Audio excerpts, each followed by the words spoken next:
Hey, and welcome back. Earlier, you learned more about the responsibilities of a project manager.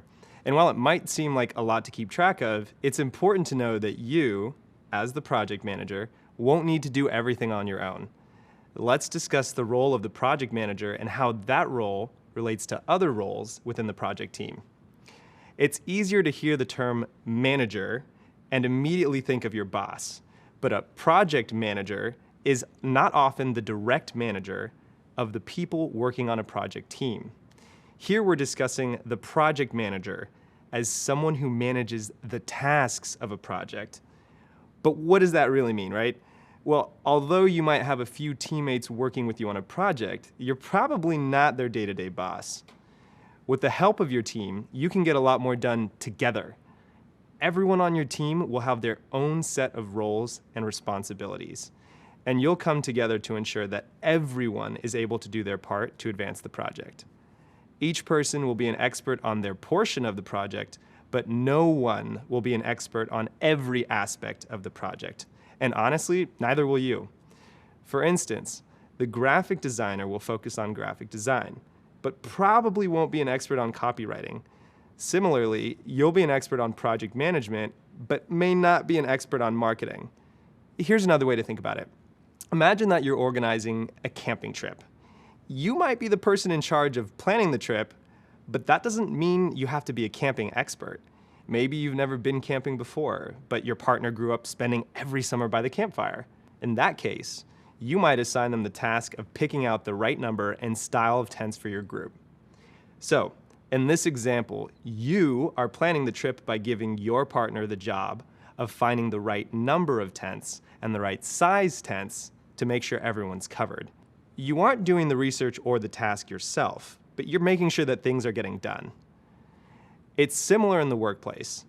As the project manager, you won't be an expert in every project role, and that's okay.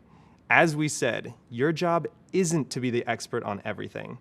Instead, you're responsible for guiding your team and making sure that they have the support that they need in order to complete the project. So how does a project manager go about doing that? Let's discuss using a few more examples of the required responsibilities you might find in a job listing. First, you'll need to hold all team members accountable for their assigned tasks. Managing tasks will help you hold your team members accountable by giving them ownership over specific pieces of the project.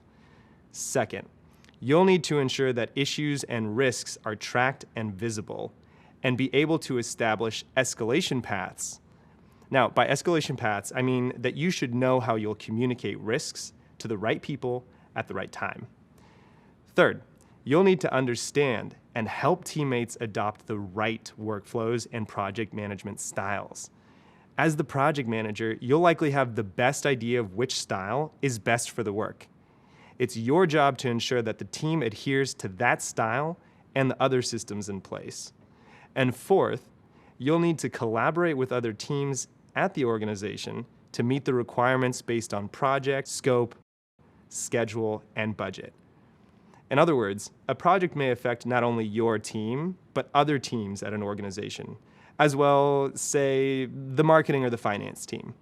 So you'll need to work with those teams to ensure that everyone is happy with the project outcomes. You'll learn more about working with other stakeholders in a later course. Catch all that? Let's recap. You've learned that a project manager isn't always the direct manager of each member of the project team. Rather, they're responsible for guiding those people and ensuring they have the support they need to complete the project. Now that you have a good sense of the way that a project manager fits into the project team, let's move a little bit ahead, where we'll discuss the types of skills that a project manager needs to succeed. Meet you there.